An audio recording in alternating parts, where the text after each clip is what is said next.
Aslan stood in the center of a crowd of creatures who had grouped themselves round him in the shape of a half-moon. There were tree women there and well women, dryads and naiads, as they used to be called in our world, who had stringed instruments. It was they who had made the music. There were four great centaurs. The horse part of them was like a huge English farm horses, and the man part was like stern but beautiful giants. There was also a unicorn and a bull with the head of a man, and a pelican and an eagle and a great dog. And next to Aslan stood two leopards, of whom one carried his crown and the other his standard. But as for Aslan himself, the beavers and the children didn't know what to do or say when they saw him. People who have not been in Narnia sometimes think that a thing cannot be good and terrible at the same time. If the children had ever thought so, they were cured of it now, for when they tried to look at Aslan's face, they just caught a glimpse of the golden mane and the great, royal, solemn, overwhelming eyes, and then they found they couldn't look at him and went all trembly. "Go on," Mr. Beaver whispered. "No," whispered Peter. "You first." "No, sons of Adam before animals," whispered Mr. Beaver back again. "Susan," whispered Peter, "what about you? Ladies first." "No, you're the oldest," whispered Susan. And of course, the longer they went on doing this, the more awkward they felt. Then at last, Peter realized that it was up to him. He drew his sword and raised it to salute, and hastily saying to the others, "Come on, pull yourselves together," he advanced to the lion and said, "We have come, Aslan." "Welcome, Peter, son of Adam," said Aslan. "Welcome, Susan and Lucy, daughters of Eve. Welcome, he beaver and she beaver." His voice was deep and rich and somehow took the fidgets out of them. They now felt glad and quiet, and didn't even seem awkward to them to stand and say nothing. "But where is the fourth?" asked Aslan. "He was tried to betray them and join the White Witch, oh Aslan," said Mr. Beaver, and then something made Peter say, "That was partly my fault, Aslan. I was angry with him, and I think that helped him go wrong."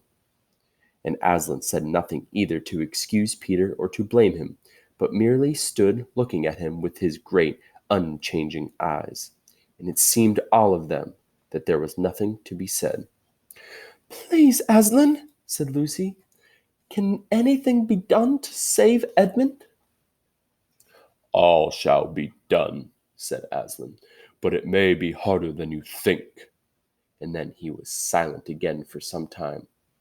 Up to that moment, Lucy had been thinking how royal and strong and peaceful his face looked. Now it suddenly came into her head that he looked sad as well. But next minute that expression was quite gone. The lion shook his mane and clapped his paws together. Terrible paws, thought Lucy, if he didn't know how to velvet them, and said, "Meanwhile, let the feast be prepared. Ladies, take these daughters of Eve to the pavilion and minister to them."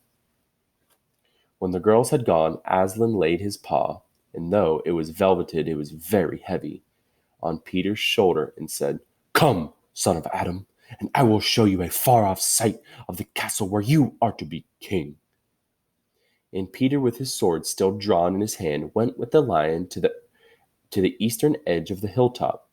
There a beautiful sight met their eyes. The sun was setting behind their backs. That meant that the whole country below them lay in the evening light.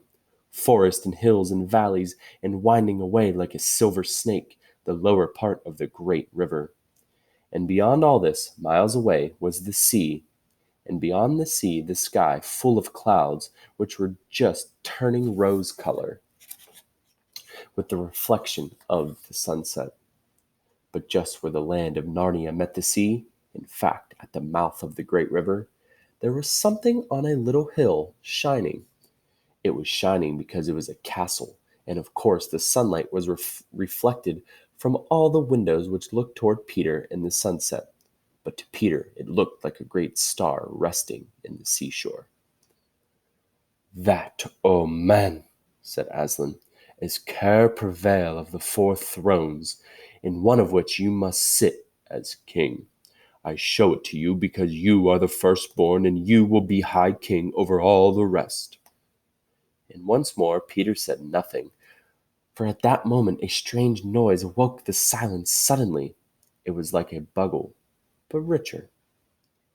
"It is your sister's horn," said Aslan to Peter in a low voice, so low that it is almost a purr, if it is not disrespectful to think of a lion purring. For a moment Peter did not understand. Then, when he saw all the other creatures start forward and heard Aslan say with a wave of his paw, "Back! Let the prince win his spurs," he said.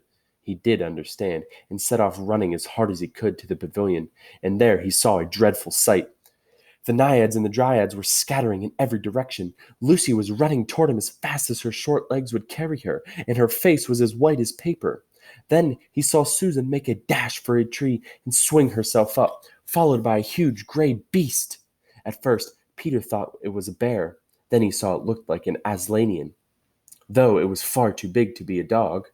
Then he realized it was a wolf standing on its hind legs, with its front paws against the tree trunk, snapping and snarling. All the hair on its back stood up on end. Susan had not been able to get higher than the second big branch. One of her legs hung down so that her foot was only an inch or two above the snapping teeth. Peter wondered why she did not get higher, or at least take a better grip. Then he realized that she was going to faint, and that if she fainted, she would fall off. Peter did not feel very brave. Indeed, he felt he was going to be sick, but that made no difference to what he had to do. He rushed straight up to the monster and aimed a slash of his sword at its side. That stroke never reached the wolf. Quick as lightning it turned around, its eyes flaming and its mouth wide open in a howl of anger. If it had not been so angry that it simply had to howl, it would have got him by the throat at once. And it was though all this happened too quickly for Peter to think at all. He had just come to duck down and plunge his sword as hard as he could between the brute's forelegs into its heart. Then came a horrible, confused moment like something in a nightmare. It was tugging and pulling, and the wolf seemed neither alive nor dead, and its red teeth knocked against his forehead, and everything was blood and heat and hair. A moment later, he found that the monster lay dead, and he had drawn his sword out of it, and was straightening his back and rubbing the sweat off his face and out of his eyes. He felt tired all over. Then, after a bit, Susan came down the tree. She and Peter felt pretty shaky when they met, and I won't say there wasn't any kissing and crying on both sides, but in Narnia, no one thinks any of the worse of you for that. "Quick, quick!" shouted the voice. "Centaurs, eagles!" shouted Aslan. "I see another wolf in the thickets. There, behind you." He just started away. "After him, all of you. He will be going to his mistress. Now is your chance to find the witch and rescue the 4th son of Adam," Aslan said. And instantly, with a thunder of hoofs and beating of wings, a dozen or so of the swiftest creatures disappeared into the gathering darkness. Peter, still out of breath, turned and saw Aslan close at hand. "You have forgotten to clean your sword," said Aslan. It was true. Peter blushed when he looked at the bright blade and saw it was all smeared with the wolf's hair and blood. He stood down and wiped it quite clean on the grass, and then wiped it quite dry on his coat. "Hand it to me and kneel, son of Adam," said Aslan.